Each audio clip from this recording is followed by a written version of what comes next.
سلام. سلام.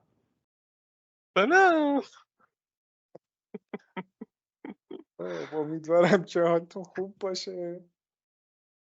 یه ویدیوکست دیگه داریم از دیتا تاک ریبورن، بازم با محمد اکبری عزیزم، محمد رضا قهطرانی نازنین و بچه ها برامون کامنت گذاشتن. کامنت ها دیدین؟ آره. الکی میگی چی گفته بودن؟ چی تو کامنت ها گفته بودن؟ کدومشو بگم؟ اونی که 6 تا پشت سر هم گذاشته یا اونی که تو یه دونه 6 تا گذاشته؟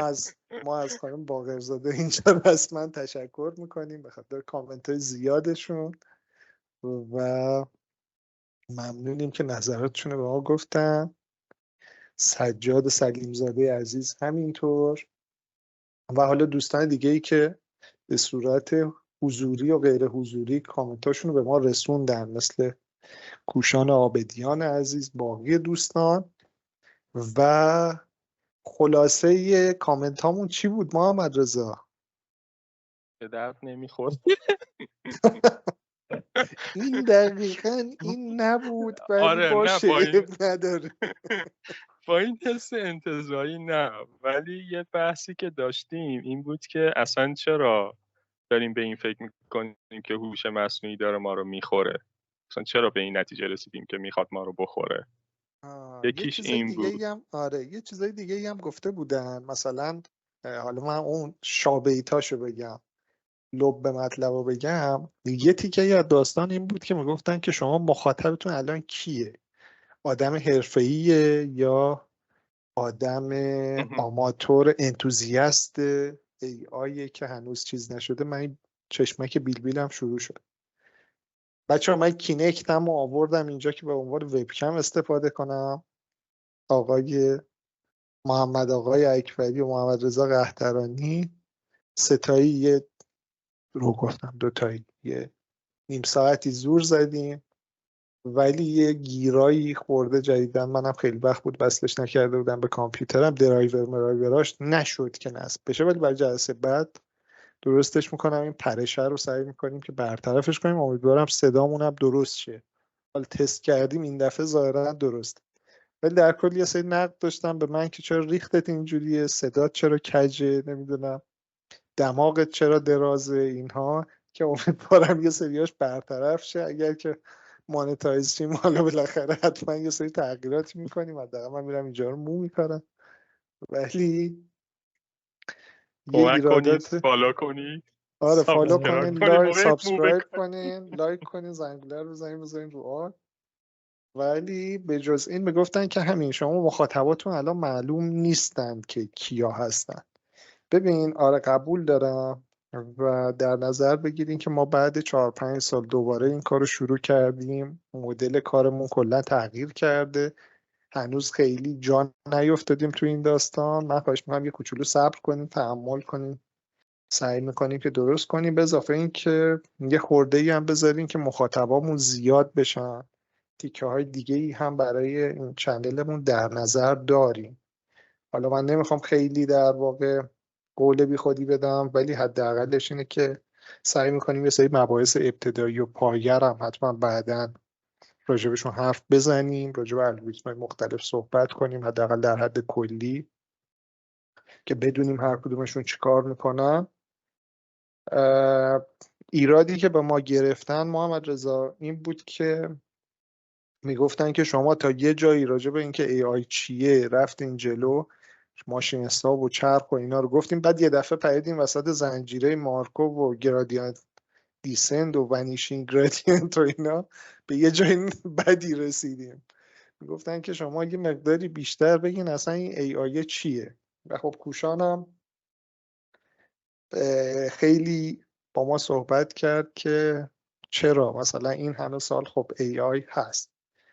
کوشان دوستان منه که خیلی هم آدم باسوادیه، حالا بچه ها مسخره میکنن ولی دکترای کریپتوگرافی داره و خب بالاخره آدمیه که کارش رو بلده و اینها. سوالش این بود که چرا الان AI یه دفعه‌ای دچار بریک ترو شد، خیلی نمیدونم همه راجبش حرف میزنن اینا. خب این که سالها بوده. آره و بعد هم داستانش این بود که خب ما تا الان مثلا داشتیم رگرشن ها رو میدیدیم، نمیدونم از این چیزا میدیدیم، یه دفعه‌ای دچار LLM شدیم، بعد به نظر میاد که این AI اون کارهایی که ما میکردیم AI نبوده. ولی من میخوام بگم که حالا ما بعدا مفصل یه جلسه راجع به اینا صحبت میکنیم، منتها با همه اینها به نظرم اومد که شاید لازمه که ما یه کمی هنوز بیشتر راجع به خود AI و حالا کاربردش توی شاید زندگی روزمره، توی زندگی غیر روزمره، کاربردهای مثلا یکم بیزینسی ترش و اینها بیشتر صحبت کنیم و حالا بعد جلسه های بعد به هر کدوم از اون تیکه ها بپردازیم. نظرتون چیه؟ دکتر اکبری. من آره به نظرم حالا من هم یه سری کامنت هایی گرفتم که خیلی صحبتمون مثلا یک روند مثلا معمولی خوبی نداشت و انگار مثلا خیلی پراکنده بود و این باعث میشد که خیلی نتونن در واقع فالو کنن صحبت هایی که میکنیم. و خب اینم به نظر نقطه نظر خیلی مهمیه که چرا الان داریم این همه در مورد AI صحبت میکنیم. به نظرم برمیگرده به اتفاقاتی که افتاده و مثلا مثالش همین چت جی پی تی، به خاطر اینکه تو یک زمان خیلی کمی خیلی در واقع یوزر گرفته و دارن ازش استفاده میکنن و این نشون میده که چقدر نقش مهمی داره تو زندگی آدم ها و چقدر میتونه تاثیرگذار باشه. یه گیر دیگه ای که بهمون دادن میگن چرا اینقدر شما دوتا به هم میگین دکتر، اونو میگین محمد رضا قحطرانی.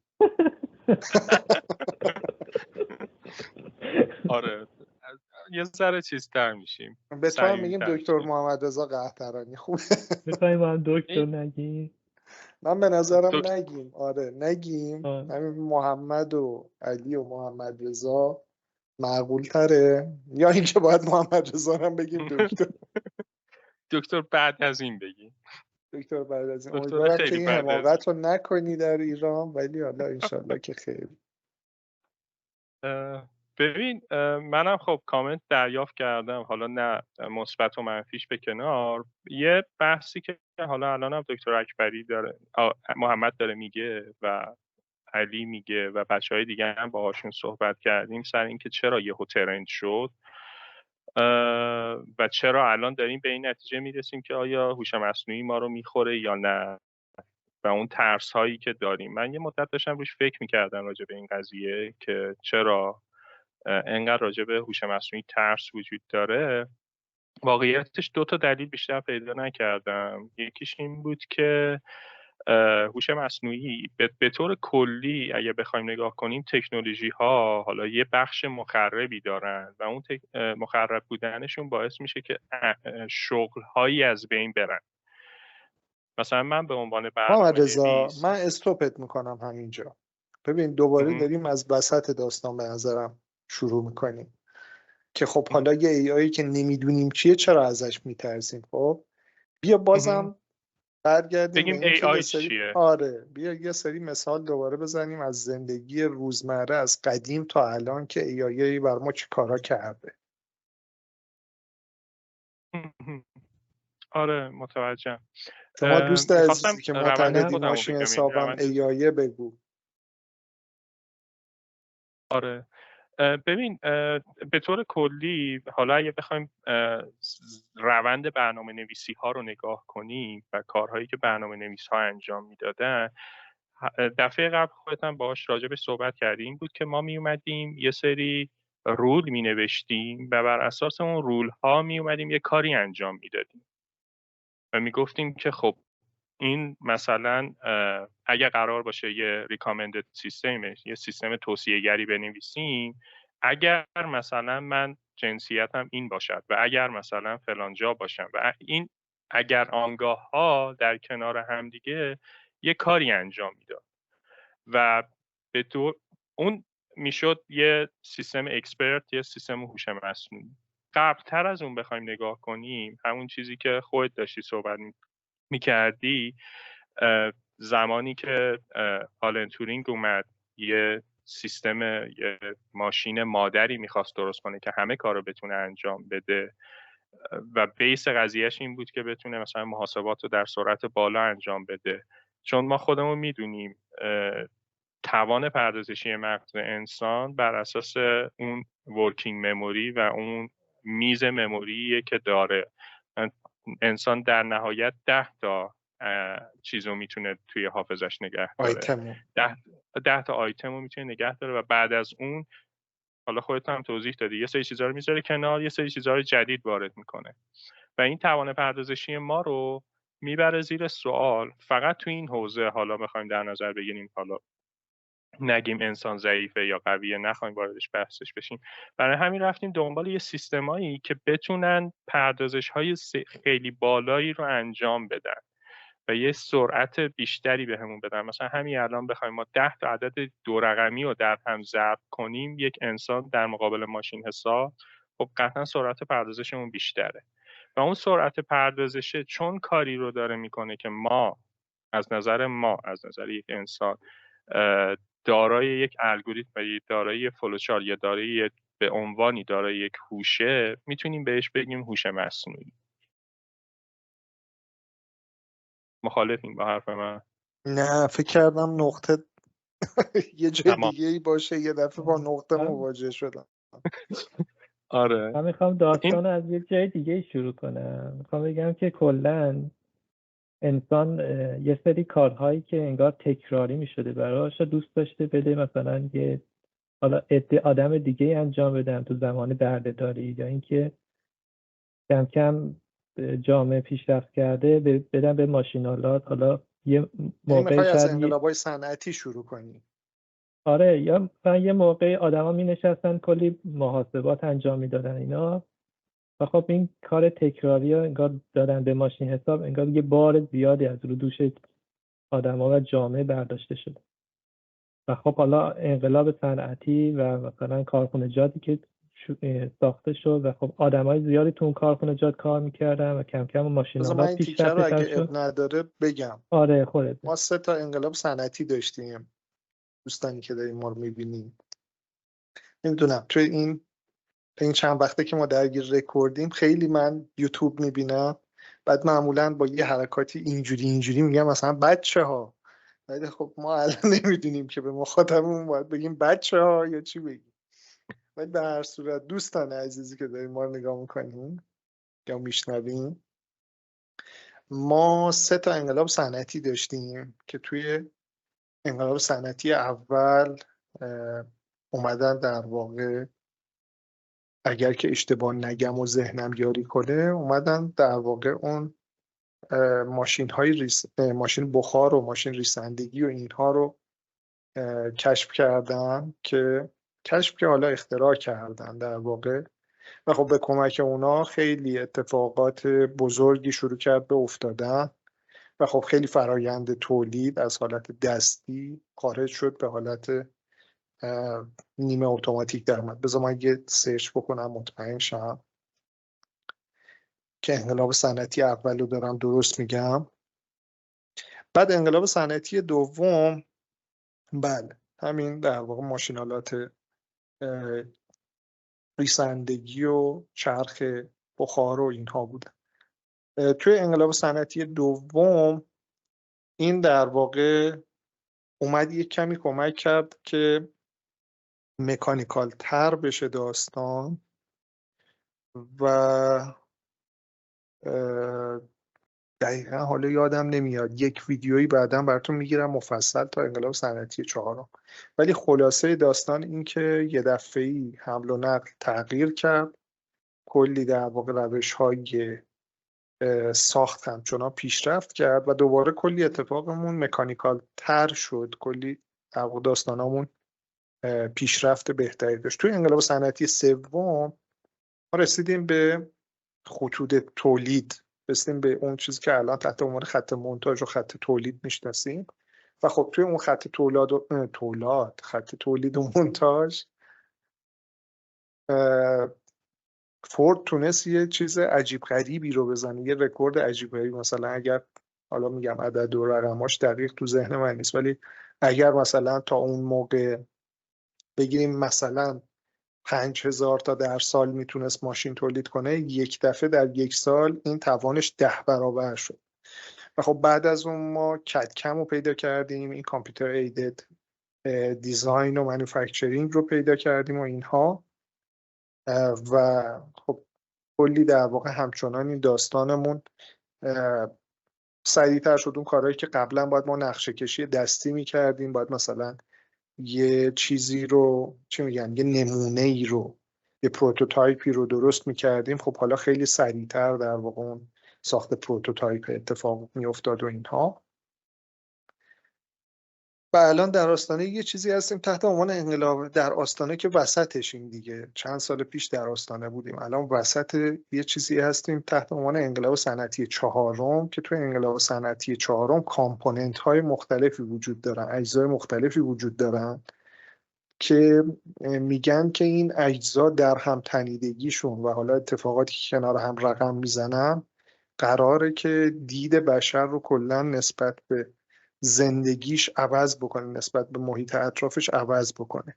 که خب ما الان اون روز ما داشتیم با هوشان حرف میزدیم، من گفتم که ما یه منحنی پیشرفت داریم که چیز اس شیپیه، یه همچین حالتی که من دارم با دست میکشم، مثل یه اسی که از دو طرف گرفته باشن کشیده باشنش، پایینش یه خط تقریبا صافه، با یه شیبی یه دفعه کم کم تون میشه شیبه و بالا میره، بعد دوباره یه خط صافی میشه تو بالا. ما الان توی اون تکنولوژیایی که توی انقلاب صنعتی چهارم قراره که در واقع باشون کار بکنیم، خیلی توی اون تکنولوژی ها هنوز در ابتدای داستانیم که اون تکنولوژی ها رو بلاک چین میدونن، وی آر رو در واقع آگمنتد ریالیتی و ویژوال ریالیتی میدونن، واقعیت مجازی و افزوده.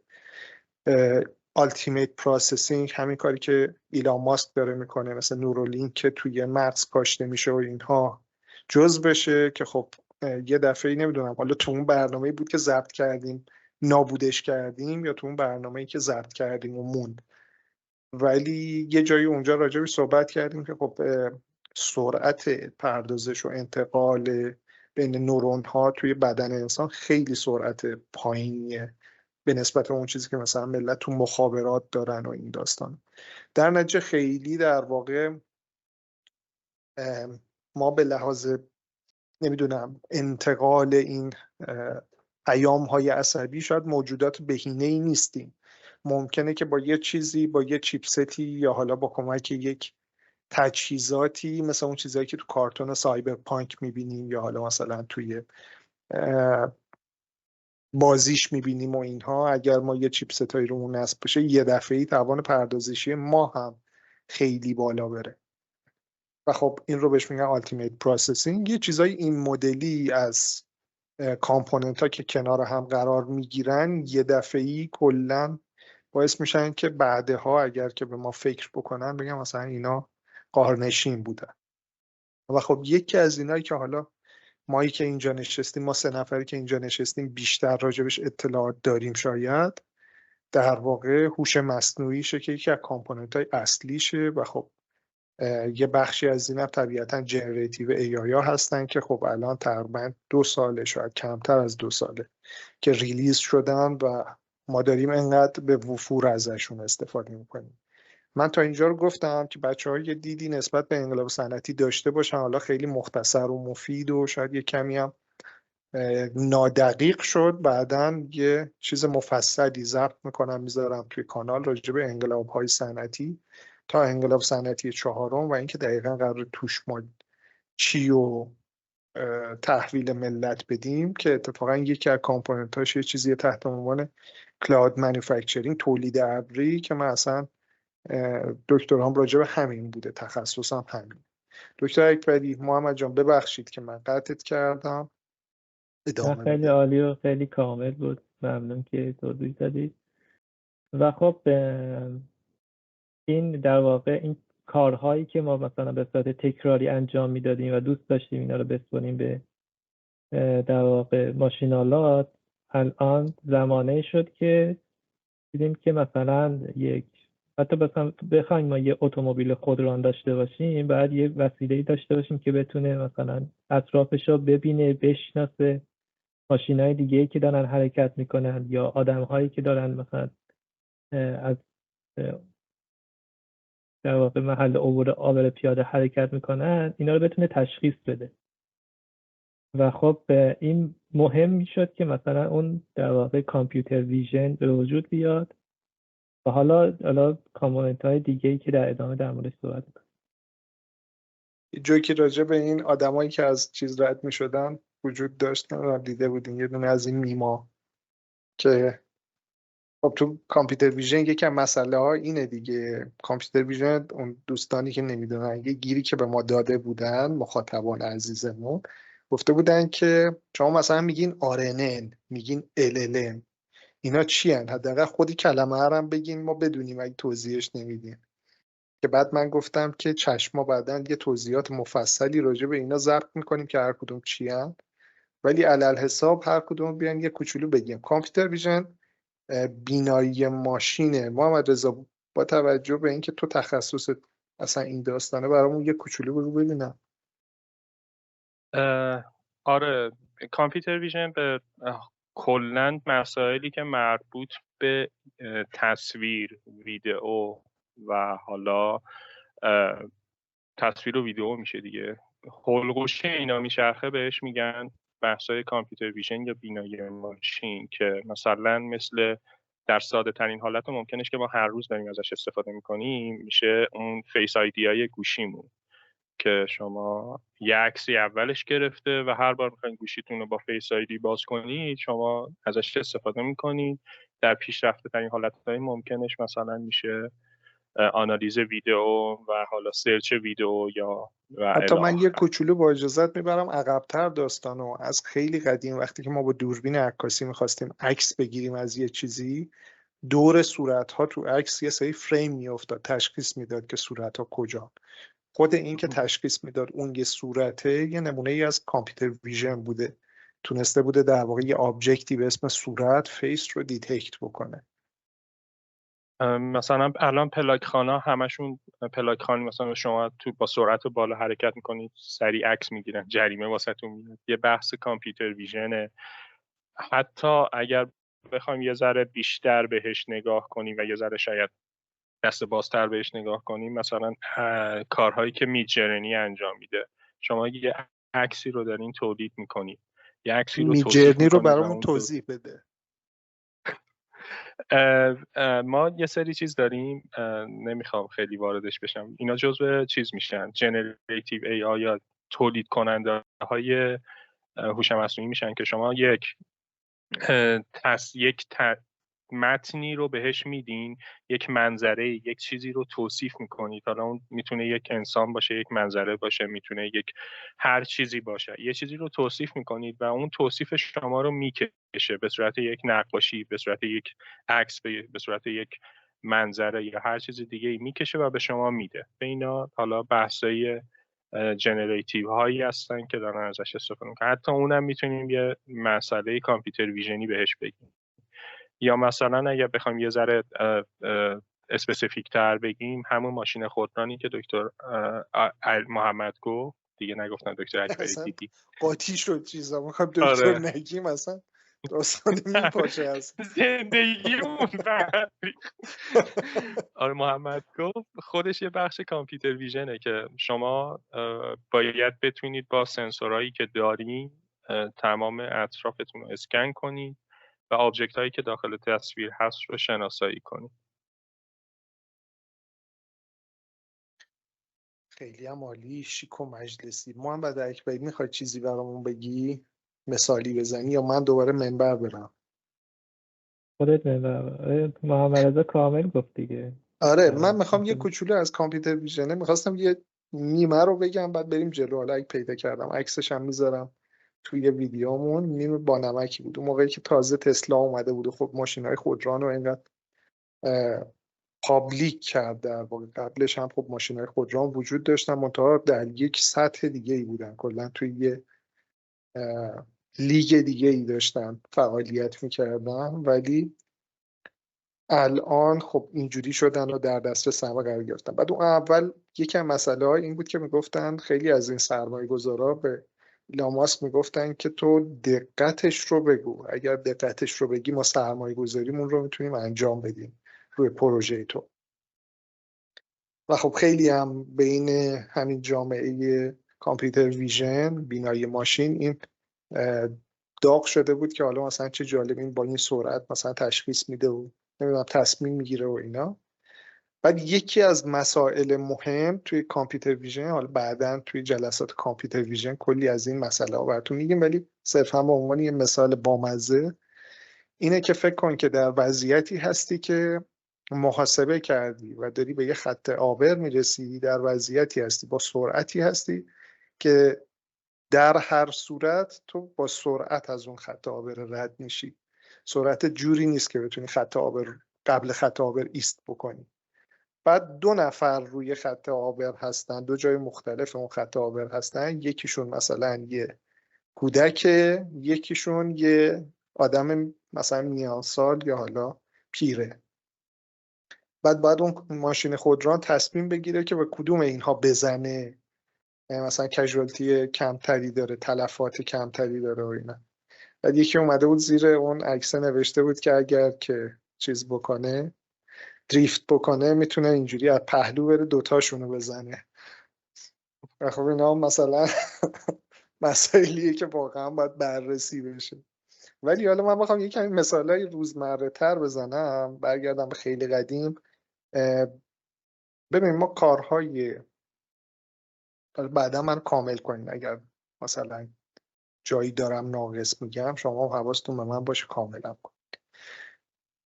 ما از قدیم، خب از زمانی که برنامه نویسی شروع شد، ما شروع کردیم اون فلوها رو، کنترل فلوها رو ایجاد کردن و فلوی برنامه رو در واقع تونستیم شکل بدیم.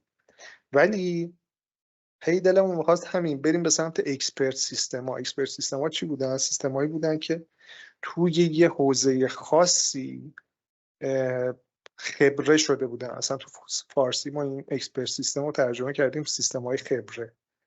خیلی خیلی ساده اگه بخوایم بهش فکر کنیم مثلا ریکامندر سیستم های آهنگی، سیستم های توصیه گر. حالا مثلا من خودم چون خیلی آهنگ گوش کنم خیلی برام مهم بود، مثلا پایان نامه حتی فوق لیسانس خود منم روی سیستم توصیه گر تو آهنگ.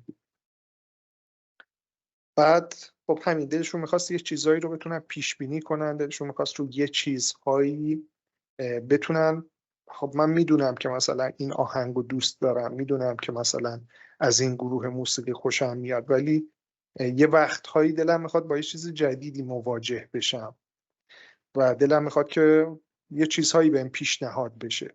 خب این کاری بود که ما تا اون موقع نداشتیم مگر دهان به دهان. مثلا من و محمد رضا یا محمد اکبری میشستیم یه چیزی گوش میکردیم، حالا اگه سلایقمون نزدیک بود. بعد اینکه من اینو گوش کردم، مثلا محمد رضا به من میگفت اینو دوست داری، اونم شنیدی، برو مثلا اونو گوش کن. ولی خب ما این رو با کامپیوتر به راحتی نمیتونستیم برنامه نویسیش کنیم. بعد از یه مدتی تازه بگه امکانی رسیدیم که این اتفاق بیفته که حالا مثلا این رو بهش میگفتیم یکی از انواع AI.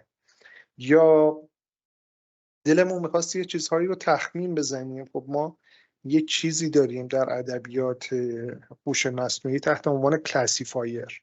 یه چیزهایی رو ما دلمون میخواد که دسته‌بندی بکنیم، خیلی سریع در واقع بتونیم کاتگورایزشون بکنیم. و خب این خیلی کار مهمی از کاربردهای مختلفش بخوام بگم، از این که فکر کن ما یه سایت خبری داریم، میخوایم رو اون سایت، میخوایم رو اون خبرمون مثلا تگ های مختلفی بزنیم تا نمیدونم کارهای مختلف دیگری، تا اینکه حتی همین مثالی که محمد رضا زد که من یه عکس دارم میخوام ببینم تو اون عکس چه آبجکت های مختلفی هستن، این عکس مثلا تو کدوم کاتگوری میگنجه.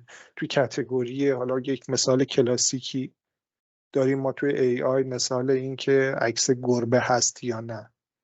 آیا مثلا توی این عکس گربه هست، تو کاتگوری گربه دارها میگنجه یا نه. دلمون می‌خواست یه همچین چیزایی رو بتونیم خیلی سریع در واقع به دست بیاریم و پیداشون بکنیم. خب حالا من به عنوان یک انسان، همونجور که محمد رضا و محمد اکبری خیلی به درستی بهش اشاره کردن، خب من با یه سرعت مشخصی که اتفاقا این سرعت رو به کم شدن میره، یعنی من یه کاری رو وقتی یه کار نیازمند دقت رو طولانی مدت انجام بدم، ذهن ما برای این کار طراحی نشده است که دائم تمرکز بکنیم و با تمرکز یه کاری رو بکنیم. وقتی اون کار احتیاج به تمرکز داره و دقت زیادی داره که من مثلا هی این عکس‌ها رو با دقت جدا بکنم، مثلا جزئیات اونا که زیاد میشه، پرفورمنس من شاید تو 10 دقیقه اول خوب باشه ولی هرچی میگذره در واقع احتمالاً پایین‌تر میاد. پس ما یه چیزی احتیاج داریم که با یک پرفورمنس ثابتی، حالا حتی شاید بهتر از پرفورمنس انسان، با یه سرعت خیلی بالاتری بتونه چیزهای زیادی رو برامون دسته‌بندی کنه. یه مسئله دیگه ای که به وجود میاد اینه که ما راجع به یک سری چیزها این دسته‌بندی رو نداریم. یعنی حالا مثلا نمیدونم مثال خوبیه یا نه، ولی بذار جنسیت رو مثال بزنم. ما یه جاهایی حال جامعه LGBT رو با تمام احترام بذاریم کنار، اگر که من بخوام خیلی ساده یه چیزی رو دسته‌بندی بکنم، بخوام مثلا 2 تیکش بکنم یک جامعه از انسان‌ها رو، تا چیزی که مثلا تا نمیدونم چندین سال قبل داشتیم این بود که خب من نگاه میکردم این کاسه انسان ها، گفتم زن مرد خیلی ساده اینو جدا میکردم، گفتم من یه خطکشی دارم به اسم جنسیت که میتونستم اینو تیکه کنم. حالا الان جامعه LGBT هست هم همینطوره، بالاخره گونه های این زیاد شده، ولی باز هم من به واسطه جنسیت میتونم خیلی سریع مثلا نمیدونم این دایره انسان هامو مثلا به من نمیدونم چند تا کاتگوری فکر کنیم به 20 تا کاتگوری تقسیم کنم. خب من اون خطکشه رو دارم، ولی یه وقتایی واقعا ندارم این رو. مثلا فکر کنین که من یک فروشنده یک فروشگاهی هستم، حالا مخصوصا از زمانی که در واقع یک کمی داستان ها آنلاین تر شدن. من اول مثال فیزیکیشو میزنم بعد آنلاینش میکنم. فکر کنین که من فروشنده یه فروشگاهی هستم و خب یه تعدادی رپرزنتور دارم، یه تعدادی آدم دارن که میان و خب وقتی مشتری وارد میشه شروع میکنن با اون مشتری گرم گرفتن که بهش چیزی بفروشن. یکی از چیزهای مهم اینه که خب اگر که من فروشگاه معتبری هستم، اونی رو درست هدف بگیرم که مثلا میخوره به من، مچه به من. مثلا من اگر که فروشنده ای دارم که میتونه چیزهای ارزون رو خوب بفروشه، من اون رو برای اون کار بفرستم جلو. اگر فروشنده ای دارم که چیزهای گرون رو میفروشه، اون رو برای چیزهای گرون بفرستم جلو و از اون طرف داستان بتونم تخمین بزنم الان این آدمی که وارد مغازه من شد، مثلا وارد اتوگالری من شد، میخواد من ماشین بخره، من با چند تا سوال ساده بتونم خیلی سریع تخمین بزنم که آیا این آدمه اصلا خریدار هست یا نه، چقدر من براش وقت بذارم. خب من این کلاسیفایره رو از اول ندارم، این خطکشه رو از اول ندارم، لازمه که یه کارهایی بکنم مشتریامو بتونم تیکه تیکه کنم یا مراجعینمو بتونم تیکه تیکه کنم، هر تیکه رو بررسی کنم، بعد به این کلاسیفایر برسم که خب حالا تحت این شرایطی هم من میخرد، اون از من نمیخرد. در مورد بانک ها این خیلی صادق بود، زمانی که میخواستم وام بدن که من حالا با پارامترهای مختلف که دقیق تر از یه فروشگاه بررسی میشه بتونم بررسی بکنم ببینم که آیا این آدمه شبیه رفتار آدم هاییه که نمیتونن از پس وامی که گرفتن بر بیان، یا شبیه اوناییه که میتونن وام رو در واقع پس بدن، چون اینم خب بالاخره یه کار اقتصادیه دیگه. یا داستانهای دیگه ای داشتیم مثل اینکه خب من تو ذهنم به عنوان یک انسان یه چیزایی رو میتونم تخمین بزنم، تا یه جایی میتونم تخمین بزنم. مثلا اگر مسئله هی ساده تر بشه و منم خب سالهای زیادی تو اون مسئله درگیر بوده باشم، احتمالا میتونم تخمین های دقیقی بزنم. برای همین اصلا به آدم ها میگیم مثلا خبره فلان کاری یا این کار است. ولی وقتی این پارامترها زیاد میشن و حالا مسئله من یکم پیچیدگیش بیشتر میشه دیگه، من نمیتونم اون چیزها رو به سادگی تخمین بزنم. خب ما یه چیزهای احتیاج داشتیم که بتونه برامون سناریوهای واتیف یا چه میشود اگر پیاده کنه. یعنی من حدس بزنم که مثلا پارامترام اینه، یا حالا اصلا فرض کنم که پارامترام این چیزهای مختلفن، اون پارامترها رو بدم و ببینم با توجه به اون پارامترها الان به اون چیزی که میخوایم میرسیم یا نه، نتیجهمون چی میشود، که مثلا اینها رو میتونیم چیزی که تحت عنوان رگرسیون یا حالا رگرسورها و امثال اینها هستن بشناسیم. اینها مثالای خیلی کلاسیک این داستانن که کلی الگوریتم براش وجود دارن. بچه‌ها چیزی میخوایم به این اضافه کنیم؟ آره داشتین رگرشن آره توضیح میدادی. آره مثلا قدیما مثلا خونمون رو ما میخواستیم بفروشیم، بعد اومده بودن یکی از این بنگاه ها مثلا داشت توضیح میده، میگفت خونتون چند متره، مثلا بر اساس متراژ خونه و سال ساختش، مثلا چند سال ساخته الان مثلا، و مثلا چند تا اتاق خواب داره و این چیزا. مثلا میاد یه محاسباتی انجام میداد که این الان خونه قیمتش اینه تو بازار، مثلا الان این اینقدر میاد. الان دیگه خب این داده ها رو اطلاعات رو استفاده میکنن و در واقع یه مدلی میسازن که بتونه خودش دیگه دقیق جواب بده که الان قیمت اون واحد خونه توی مثلا اون منطقه شهری با حالا در واقع تعداد فیچرهای زیادی که بهش اضافه میکنن، تعداد طبقات. فیچر رو توضیح بده. فیچر در واقع یک متغیر مستقل میشه در نظرش گرفت که داره اون مثلا اون در واقع ورودی ریاضیدانه، توضیحاتش هم یه جوریه که از فهم ما خارجه.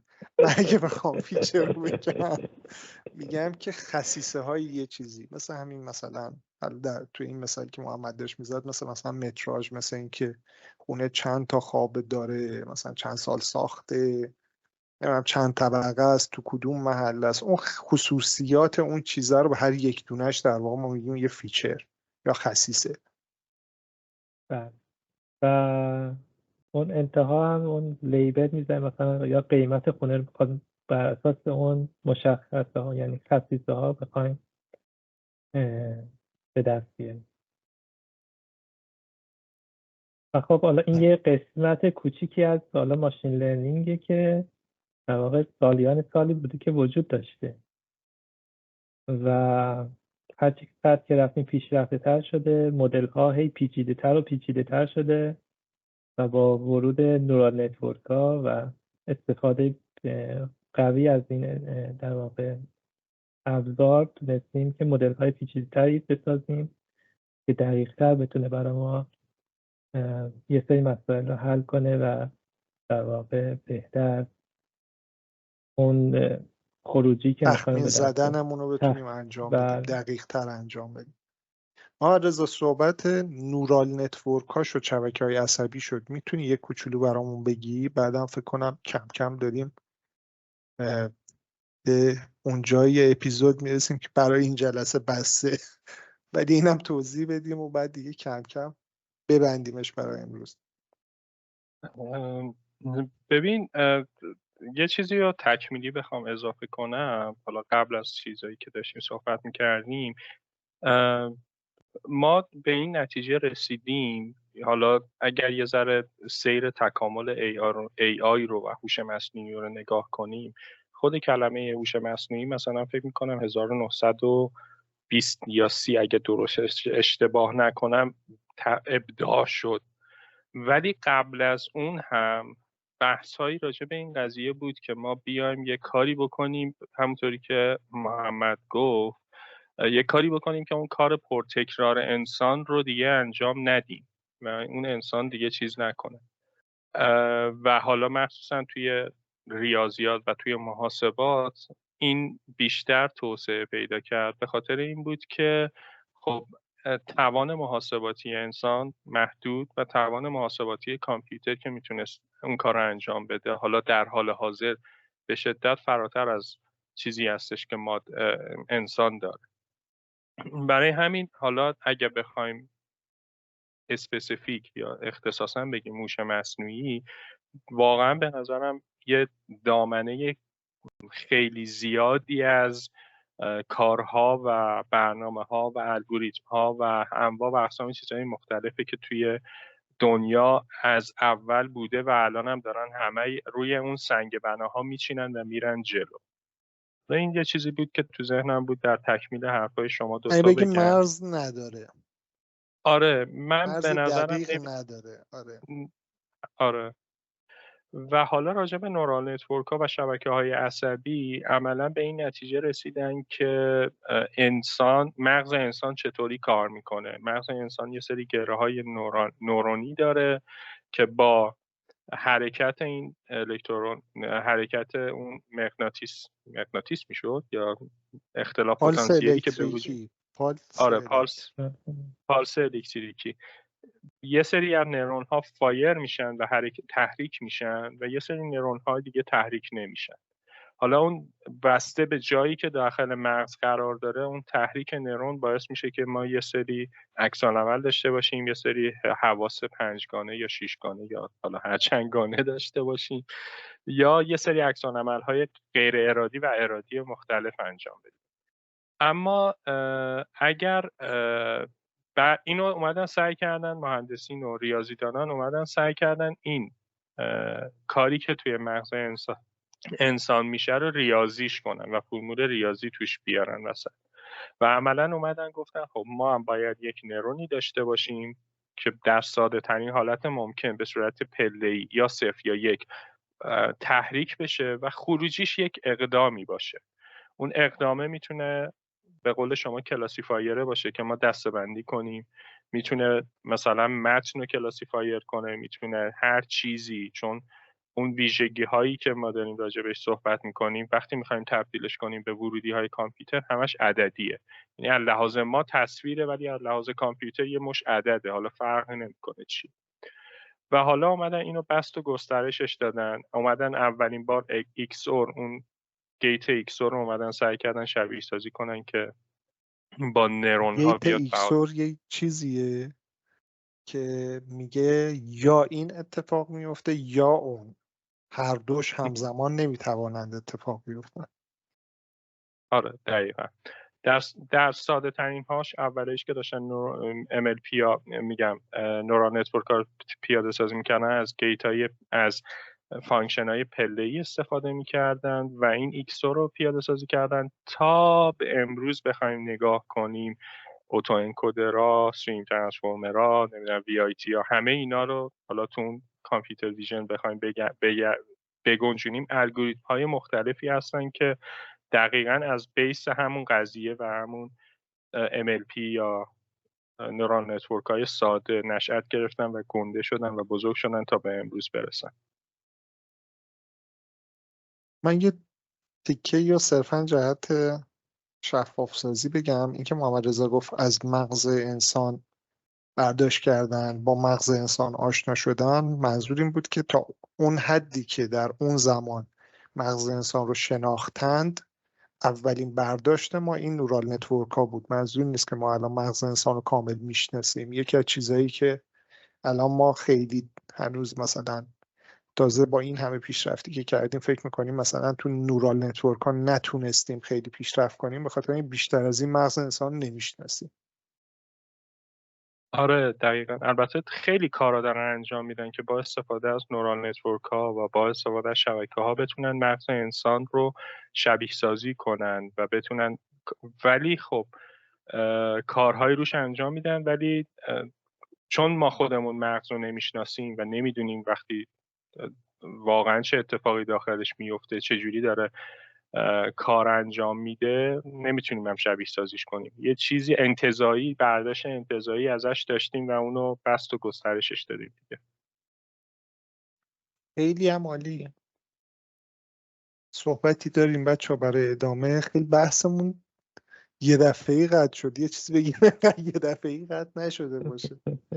به عنوان جمع‌بندی پس من بخوام ببندم داستانو، ببین ما با هم این دفعه به این نتیجه رسیدیم که، البته که دفعه قبلم راجع به این با هم صحبت کردیم، ولی این دفعه به این نتیجه رسیدیم که پس AI مون یک مرز مشخص سفت و سختی نداره که از کجا بگیم AI از کجا نگیم AI. ولی در هر صورت یک سری کارهای پیش بینی طوری، کارهای دسته‌بندی طوری و امثال این رو میتونه برامون انجام بده، از قدیم میداده و حالا خب با توجه به اون تعریفه حتی ما معتقدیم که نه صرفاً اینها، یه جاهایی که در واقع کار خیلی با سرعت بیشتری، کار پردازشیه، سرعتی بیشتر از انسان انجام می شده، شاید بتونیم در واقع به نوعی بگیم که اون چیز هوشمنده و یه نوعی از هوش رو داخلش بریم. خیلی ممنونم از هر دوتاتون که در این داستان شرکت کردین و دیگه چی؟ سابسکرایب کنید، سابسکرایب. اون جلسه به من گفتن بزنید. تو چرا میگی من، گفتن تو چرا شروع کردی با به نام خدا هستم، این دوتا که مهم نیستن من مهمم. آقا این دوتا مهمن، من مهم نیستم. ببین الان دوباره میگن چرا میگی خودت گفته مهم این نیستی. دوتا مهمن. آره. آره. همه خلاصه مهم. که به پدر مادرتون نیکی کنید ما و هیچ مهم نیست. هیچ کی مهم نیست. راست میگی. چون آخرین قرار هوش مصنوعی بیاد بالا بخوره. آفرین. آخرین جایی که بهش رسیده بودیم این بود. من یادم من توی چند جلسه قبل‌تر مونده بودم.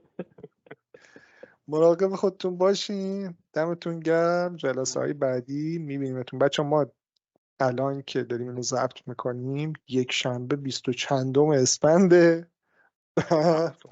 27 اسفنده و دیگه عید در پیشه. احتمالا ما توی عید ضبط نخواهیم داشت ولی بعد عید دست پر میایم. قیافش اونجوری شد شاید ضبط داشته باشیم ولی حساب نکنین روش.